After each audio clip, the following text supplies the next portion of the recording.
रिश्तों की ये नाजुक डोरें तोड़ी थोड़ी जाती हैं, अपनी आंखें दुखती हो तो फोड़ी थोड़ी जाती हैं। पिछले 2 साल अमृतकालीन बजट पेश किए गए और इस बार एक नई शब्दावली गढ़ी गई है, तुष्टीकरण बनाम संतुष्टीकरण का बजट। सभापति महोदय, सुनने में कितना अलंकारिक लगता है ये शब्द। सोच रहा हूं देश की वित्त मंत्री और प्रधानमंत्री जी से पूछूं कि आखिर किसकी संतुष्टि।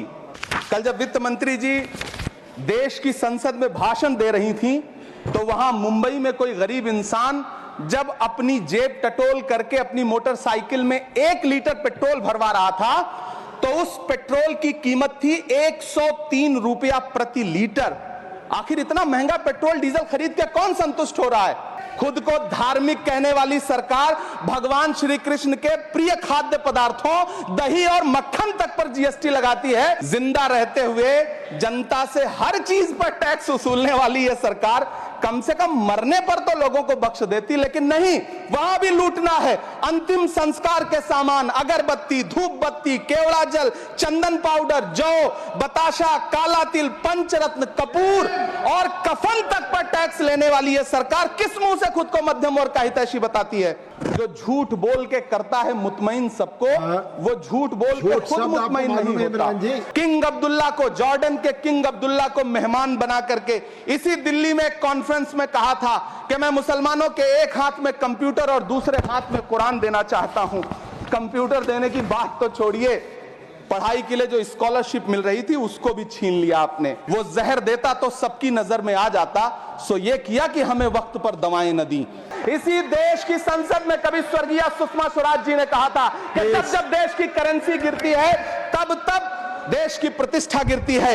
एक तरफ कोलंबिया जैसा छोटा सा देश और उसके प्रधानमंत्री गुस्तावो पेत्रो खड़े हैं जो कोलंबिया के नागरिकों को हथकड़ी लगाकर लाने वाले जहाज को अमेरिका बैरंग वापस लौटा दे रहे हैं, और दूसरी तरफ हमारे प्रधानमंत्री जी खड़े हैं जो बेड़ी और हथकड़ी लगा करके लाए गए बेटों के अपमान पर एक शब्द नहीं बोल रहे।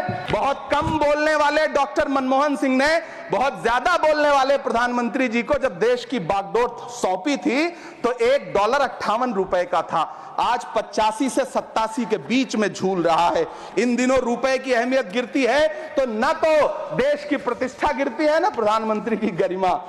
हुकूमत इस कदर आवाम पर एहसान करती है, ये आंखें छीनती है और चश्मे दान करती है।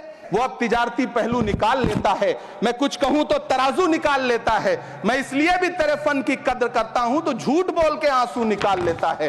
धन्यवाद सभापति महोदय।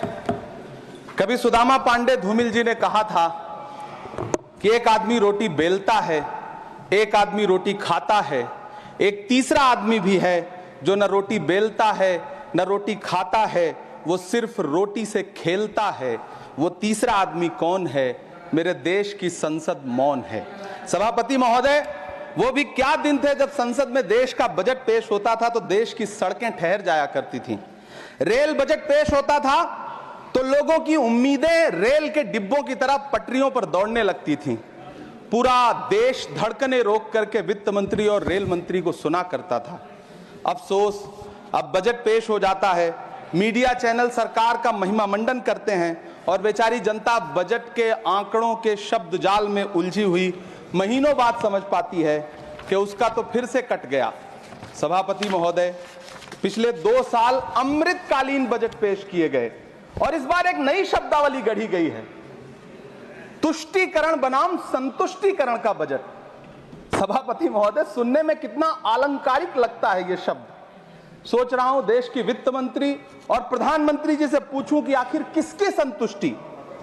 जिस बजट में मनरेगा के लिए 1 रुपए की बढ़ोतरी ना हो, वही पुराना 86,000 करोड़, जबकि पहले ही 9,754 करोड़ का घाटा हो, जिस मनरेगा से करोड़ों मजदूरों के घर में चूल्हा जलता हो, उस मनरेगा में काम करने वाले गरीब मजदूरों के लिए अगर आपके खजाने से 1 रुपया भी इजाफी नहीं निकल सका तो भला कौन संतुष्ट हुआ साहब? इस देश का गरीब मजदूर या आपके उद्योगपति दोस्त? वो जो महाराष्ट्र में लोकसभा और विधानसभा के बीच में 40 लाख मतदाता बढ़ाए गए थे, अरे उन्हीं के लिए मनरेगा का थोड़ा सा बजट बढ़ा देते। क्या उसमें मनरेगा का एक भी मजदूर नहीं था 40 लाख लोगों में? सारे के सारे 12 लाख की छूट वाले से आगे के लोग थे। सभापति महोदय, कल जब वित्त मंत्री जी देश की संसद में भाषण दे रही थी तो वहां मुंबई में कोई गरीब इंसान जब अपनी जेब टटोल करके अपनी मोटरसाइकिल में 1 लीटर पेट्रोल भरवा रहा था तो उस पेट्रोल की कीमत थी 103 रुपया प्रति लीटर। आखिर इतना महंगा पेट्रोल डीजल खरीद के कौन संतुष्ट हो रहा है, इस देश के गरीब लोग या फिर सरकार के चहेते धन्ना सेठ? सभापति महोदय, वित्त मंत्री जी इस बजट को मध्यम वर्ग को संतुष्ट करने वाला बजट बता रही हैं। अरे मैडम, हम आप यहां पर बैठे रहते हैं और वहां बाहर इसी दिल्ली में 1 लीटर दूध, चाहे वो अमूल का हो या फिर मदर डेयरी का हो, उसकी कीमत 73 रुपए लीटर है। इतना महंगा बेच करके कौन संतुष्ट हो रहा है, गरीब जनता या आपके धन्ना सेठ दोस्त? सभापति महोदय, इस सरकार का बाजार और महंगाई पर कोई नियंत्रण नहीं रह गया है। चाहे देश में लहसुन 400 रुपए किलो बिक जाए, टमाटर 100 रुपए किलो बिक जाए, प्याज का दाम सुनकर आंखों में आंसू आ जाए, लेकिन वित्त मंत्री महोदया बजट में महंगाई का मां भी नहीं बोलती हैं। बच्चों की किताब और पेंसिल तक पर टैक्स लगाने वाले सरकार से मैं पूछना चाहता हूं कि आप मध्यम वर्ग का हितैषी बताते हैं, खुद को तो शर्म नहीं आती है? खुद को धार्मिक कहने वाली सरकार भगवान श्री कृष्ण के प्रिय खाद्य पदार्थों दही और मक्खन तक पर जीएसटी लगाती है और बात करती है मध्यम वर्ग की हिमायती होने की।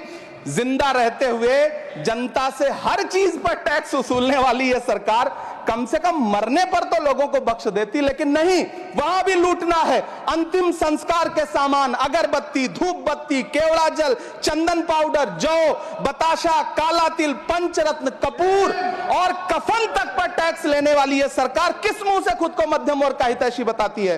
कौन सी संतुष्टि, किसकी संतुष्टि? कदम कदम पर टैक्स देकर लूटने वाली जनता की या फिर जनता से टैक्स वसूल करके धन्ना सेठों का खजाना भरने वाली सरकार की? किसकी संतुष्टि? सभापति महोदय, 18 अगस्त 2015 आरा का बिहार का ऐतिहासिक मैदान, सजा हुआ मंच, हजारों की भीड़ और सामने खड़े हुए देश के प्रधानमंत्री का भाषण। बिहार के भाइयों बहनों, आज मैं बिहार के लिए पैकेज की घोषणा कर रहा हूं। 50,000 करोड़ कर दूं कि ज्यादा कर दूं? अखिलेश भाई, 60,000 करोड़ कर दूं कि ज्यादा कर दूं? 70,000 करोड़ कर दूं कि ज्यादा कर दूं? 80,000 करोड़ कर दूं कि ज्यादा कर दूं? चलो, मैं बिहार को 1.25 लाख करोड़ का पैकेज दे रहा हूं। 10 साल हो गए सभापति महोदय, वही ढाक के 3 पात। बिहार आज भी विकास की बाट जो हो रहा है, भाषण आज भी प्रधानमंत्री जी के यूट्यूब चैनल पर सुना जा सकता है। जो झूठ बोल के करता है मुतमईन सबको, वो झूठ बोल के खुद मुतमईन नहीं होता। सभापति महोदय, ये तो राहुल जी का असर है। कौन सा शब्द सर, कौन सा शब्द? झूठ। झूठ, ठीक है सर, मिथ्या बोल करके। जो मिथ्या बोल के करता है मुतमईन सबको, वो मिथ्या बोल के खुद मुतमईन नहीं होता। ये राहुल जी का असर है। जो मखाना बोर्ड की घोषणा हुई, अखिलेश जी आपको याद होगा, भारत जोड़ो न्याय यात्रा में 30 जनवरी 2024 को बिहार के रंगभूमि मैदान में राहुल गांधी जी का पूर्णिया में भाषण था और उसमें मखाना को लेकर उन्होंने आवाज उठाई थी। ये उनका असर है कि आपको मखाना बोर्ड बनाना पड़ा, वरना तो आप मैखाना बोर्ड बनाने वाले लोग हैं। सभापति महोदय, बिहार को झूठे पैकेज और चुनावी दिलासे देना बंद करिए। आज भी जब कोसी में बाढ़ आती है तो पूरा सीमांचल बर्बाद हो जाता है। मैंने उस तबाही को अपनी आंखों से देखा है। 2016-17 की बाढ़ में अपने इन्हीं हाथों से राहत सामग्री बांटी है मैंने। अगर सच में बिहार के लिए कुछ करना चाहते हैं तो बिहार को बाढ़ से बचाने का प्रबंध करिए। पूर्णिया एयरपोर्ट 10 साल से बाट जो रहा है, घोषणा 2014 में हुई, बन के आज तक तैयार नहीं हुआ। अलीगढ़ मुस्लिम विश्वविद्यालय का किशनगंज सेंटर बजट के अभाव में दम तोड़ता जा रहा है। मैंने पिछले बजट सत्र में भी आवाज उठाई थी। आज फिर वित्त मंत्री जी से अनुरोध करना चाहता हूं, दामन फैला करके, कि अलीगढ़ मुस्लिम विश्वविद्यालय का किशनगंज सेंटर बन जाने दीजिए। आखिर कौन सी नफरत है? ये मुल्क हमारा भी है, इस मुल्क की मिट्टी में हमारा भी खून पसीना शामिल है। हमसे इतनी भी क्या नफरत? रिश्तों की ये नाजुक डोरें तोड़ी थोड़ी जाती हैं, अपनी आंखें दुखती हो तो फोड़ी थोड़ी जाती हैं। सभापति महोदय, अल्पसंख्यक मंत्रालय का बजट काटकर मौलाना आजाद नेशनल फेलोशिप बंद कर देना, प्री मैट्रिक स्कॉलरशिप बंद कर देना, नई मंजिल योजना बंद करना, धरोहर योजना बंद करना, 2024-25 के बजट में माइनॉरिटी मिनिस्ट्री के लिए 3,183 करोड़ रुपए की घोषणा हुई, लेकिन देश को हैरत होगी कि बाद में समीक्षा करके लगभग आधा कर दिया गया, 1,868 करोड़ रुपए। मुझे सरकार से पूछना है कि कौन संतुष्ट हुआ? इस देश का अल्पसंख्यक संतुष्ट हुआ है या आप संतुष्ट हुए? किसका संतुष्टिकरण? सभापति महोदय, मैं प्रधानमंत्री जी से कहना चाहता हूं कि आप ही ने 1 मार्च 2018 को किंग अब्दुल्ला को, जॉर्डन के किंग अब्दुल्ला को मेहमान बना करके इसी दिल्ली में एक कॉन्फ्रेंस में कहा था कि मैं मुसलमानों के एक हाथ में कंप्यूटर और दूसरे हाथ में कुरान देना चाहता हूं। कंप्यूटर देने की बात तो छोड़िए, पढ़ाई के लिए जो स्कॉलरशिप मिल रही थी उसको भी छीन लिया आपने। किसको संतुष्ट करने के लिए? हम समझते हैं इस साजिश को। आप माइनॉरिटी मिनिस्ट्री का बजट काटते काटते एक दिन मिनिस्ट्री को ही बंद कर देना चाहते हैं। वो जहर देता तो सबकी नजर में आ जाता, सो ये किया कि हमें वक्त पर दवाएं न दी। सभापति महोदय, मैं तो वित्त मंत्री जी से पूछना चाहता हूं आपके माध्यम से कि शायद आपको पता ही नहीं है कि गृहस्थी चलाने वाली एक गृहिणी की मुश्किलें क्या क्या होती हैं। आपने कभी सोचा भी नहीं होगा कि जब वो किचन में सब्जी बनाने के लिए कढ़ाई में तेल डालती है तो उसके साथ उसके आंसू भी गिरते हैं। सभापति महोदय, शायद उन्हें पता भी ना हो कि एक छोटी सी गाड़ी और एक छोटे से फ्लैट का ईएमआई भरने के बाद इस देश का एक गरीब इंसान जब अपने बच्चों की फीस भरने के बारे में सोचता है तो उसे कितनी खुशियों का गला घोंटना पड़ता है। शायद उनको पता भी नहीं है कि फसल बेच करके बिटिया की शादी का सपना सजाने वाला किसान जब अपनी फसल बर्बाद देखता है तो कितनी रातें सो भी नहीं पाता है। सभापति महोदय, शायद वो कभी इस पीड़ा को समझ ही नहीं पाएंगी कि परिवार के किसी एक सदस्य को कैंसर जैसी बीमारी हो जाए तो घर और जमीनें गिरवी रख उठती हैं लेकिन इलाज नहीं हो पाता। सभापति महोदय, इसी देश की संसद में कभी स्वर्गीय सुषमा स्वराज जी ने कहा था कि जब देश की करेंसी गिरती है तब देश की प्रतिष्ठा गिरती है। एक तरफ कोलंबिया जैसा छोटा सा देश और उसके प्रधानमंत्री गुस्तावो पेत्रो खड़े हैं जो कोलंबिया के नागरिकों को हथकड़ी लगाकर लाने वाले जहाज को अमेरिका बैरंग वापस लौटा दे रहे हैं, और दूसरी तरफ हमारे प्रधानमंत्री जी खड़े हैं जो बेड़ी और हथकड़ी लगा करके लाए गए बेटों के अपमान पर एक शब्द नहीं बोल रहे। सभापति महोदय, मैं इतिहास के पन्ने पलट रहा हूं, मुझे 2 किरदार याद आ रहे हैं। एक तरफ निक्सन के 7वें बेड़े की धमकियों के सामने लोहे की तरह अडिग इंदिरा गांधी खड़ी हैं, तो दूसरी तरफ खुद ही नमस्ते ट्रंप का नारा लगाते हुए प्रधानमंत्री जी खड़े हैं। मेरे कानों में सुषमा स्वराज जी की आवाज गूंज रही है। बहुत कम बोलने वाले डॉक्टर मनमोहन सिंह ने बहुत ज्यादा बोलने वाले प्रधानमंत्री जी को जब देश की बागडोर सौंपी थी तो $1.58 का था, आज 85 से 87 के बीच में झूल रहा है। इन दिनों रुपए की अहमियत गिरती है तो न तो देश की प्रतिष्ठा गिरती है ना प्रधानमंत्री की गरिमा। जिस देश में 80 करोड़ लोगों को 5 किलो राशन के लिए कतारों में लगना पड़ता हो, उस देश में यह सरकार 12 लाख तक के टैक्स न लेने के लिए अपनी पीठ थपथपा रही है। हुकूमत इस कदर आवाम पर एहसान करती है, ये आंखें छीनती है और चश्मे दान करती है। सभापति महोदय, महाराष्ट्र का भिवंडी हो, मालेगांव हो, इचलकरंजी हो, यूपी का बनारस हो, मुआयमा हो, मुबारकपुर हो, रांची का छोटा नागपुर हो, बिहार का भागलपुर हो, हर जगह बुनकरों की उम्मीदें तोड़ रही हैं, लेकिन इस सरकार के पास उनके लिए कुछ भी नहीं है। मुरादाबाद का पीतल उद्योग, कानपुर का चमड़ा उद्योग, सहारनपुर का लकड़ी उद्योग, फिरोजाबाद का चूड़ी उद्योग, अलीगढ़ का ताला उद्योग, सब सरकारी प्लानिंग से तबाह हो रहे हैं। इन तमाम के बीच सरकारी सपोर्ट से बस एक उद्योग फल फूल रहा है, नोएडा का नफरत उद्योग। सभापति महोदय, जिस देश में 40 से 45% मेडिकल फैकल्टी की सीट खाली हो, वहां बजट में 75,000 नए मेडिकल सीट्स का ऐलान हो रहा है। सरकार बहादुर, कम से कम इस देश के पढ़े लिखे युवाओं को तो मूर्ख समझना बंद करिए। वो अब तिजारती पहलू निकाल लेता है। पहले 7500 मेडिकल सीट्स बाद में बनाइएगा, पहले जो एम्स में 2161 पद खाली पड़े हैं उनको तो भर दीजिए। वो अब तिजारती पहलू निकाल लेता है। मैं कुछ कहूं तो तराजू निकाल लेता है। मैं इसलिए भी तेरे फन की कद्र करता हूं तो झूठ बोल के आंसू निकाल लेता है। सभापति महोदय, फिर झूठ आया है, मैं उसे मिथ्या कर दे रहा हूं। शायरी में बार बार आ जाता है, क्या करूं महोदय। काश ये बजट, सभापति महोदय, वो एक शब्द मैं मिथ्या कर दे रहा हूं सर, वो एक शब्द को हटा दीजिए। ध्यान रखें, ऐसे जो भी शब्द होंगे आपके वहां। सभापति महोदय, काश ये बजट बीपीएससी के पेपर लीक की शिकायत करने वाले नौजवानों की नौजवानों पर बरसती हुई पुलिस के लाठियों पे जख्मों पर मरहम लगा पाता।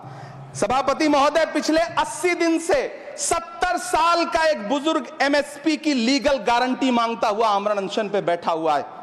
काश ये बजट किसान नेता जगजीत डल्लेवाल की टूटती हुई सांसों की पीड़ा सुन पाता। काश ये बजट प्रतियोगी परीक्षाओं की तैयारी के लिए दिल्ली, कोटा, पटना, अहमदाबाद जैसे शहरों में, इलाहाबाद जैसे शहरों में किताबों के साथ गल रहे युवाओं के सपनों को जिंदगी दे पाता। काश ये बजट वंदे भारत के सुनहरे विजुअल के बजाय देश की गरीब जनता को कुछ और पैसेंजर ट्रेनें दे पाता। काश ये बजट सीनियर सिटीजन को ट्रेन टिकटों में मिलने वाली रियायतें वापस लौटा पाता, जिनको सरकार ने कोविड के नाम पे छीन लिया था। काश ये बजट किसानों की राह में कीले नहीं बल्कि कालीन बिछाने वाला बन पाता। काश ये बजट सरकारी मालिकों को यह समझा पाता कि नेहरू को कोसने से अर्थव्यवस्था नहीं सुधरेगी, उसके लिए डॉक्टर मनमोहन सिंह साहब की अर्थ नीति अपनानी पड़ेगी। पिछले 11 साल से नेहरू जी को कोस रहे हैं, आखिर कब तक कोसिएगा? थोड़ा पंडित नेहरू जी के बारे में पढ़िए, तब पता चले कि पंडित नेहरू की शख्सियत का नाम है। दुनिया का पहला ऐसा राजनेता जिसने अपनी जिंदगी की आजादी के लिए, देश की आजादी के लिए 3259 दिन अंग्रेजों की जेल में बिताए। पंडित नेहरू एक ऐसे महान शख्स जिनके पिता पंडित मोतीलाल नेहरू, जिनकी बहन विजय लक्ष्मी पंडित, जिनके बहनोई पंडित रंजीत सीताराम, जिनकी बेटी इंदिरा गांधी, जिनके दामाद फिरोज गांधी, सब ने अंग्रेजों से लड़ते हुए स्वतंत्रता आंदोलन में जेल काटी। आप किस मुंह से उनकी लकीर छोटी करने की बात करते हैं? नहीं कर पाइएगा, 7 जन्मों में नहीं कर पाइएगा, क्योंकि जिस्म की मौत कोई मौत नहीं होती है। जिस्म मिट जाने से इंसान नहीं मर जाते, धड़कने रुकने से अरमान नहीं मर जाते, सांसें थम जाने से ऐलान नहीं मर जाते। जिस्म की मौत कोई मौत नहीं होती है। सभापति महोदय, मैं आपके सामने खड़ा होकर के एक बहुत छोटी सी कहानी सुनाना चाहता हूं कि महान बादशाह सिकंदर ने जब यूनान फतेह किया तो जीत का जश्न मनाने के लिए शहर की सड़कों पर निकला। तो उसने देखा कि पूरा शहर तो जश्न मना रहा है, एक फकीर सड़क के किनारे चादर तान के सो रहा है। सिकंदर को गुस्सा आया, घोड़े से उतरा, उस फकीर के पास गया और उसे सोता देख करके उसे जोर की एक लात मारी और लात मार के कहा कि क्यों रे फकीर, मैंने यूनान फतेह कर लिया, लोग जश्न मना रहे हैं और तू सो रहा है। उस फकीर ने उन्नीदी आंखों से सिकंदर को देखा और देख करके कहा कि शहर जीतना बादशाहों का काम है, लेकिन लात मारना तो गधे का काम है। सभापति महोदय, गरीब जनता को लात मारना बंद करिए। ये अमीरों के लिए बनाया गया बजट है, ये निराशाजनक बजट है। हम अमृतकाल सुनते आ रहे थे, ये अमृतकाल इतनी जल्दी समाप्त हो गया कि अब अमृतकाल का कोई नाम तक नहीं लेना चाहता है। इसलिए मैं इस सदन में खड़ा होकर के देश की वित्त मंत्री महोदया से कहना चाहता हूं कि आपने अल्पसंख्यकों के बजट में जो कटौती की है उसको बहाल करिए। आपने मनरेगा को जो स्थिर रखा है उसका घाटा 9,754 करोड़ है, कम से कम उतना बढ़ा करके फिर से उसे बहाल करिए। नौजवानों के लिए रोजगार दीजिए, किसानों को एमएसपी की लीगल गारंटी दीजिए। यही मैं आपसे अपील कर रहा हूं। धन्यवाद सर, आपने इतना जो समय दिया उसके लिए शुक्रिया। माननीय श्री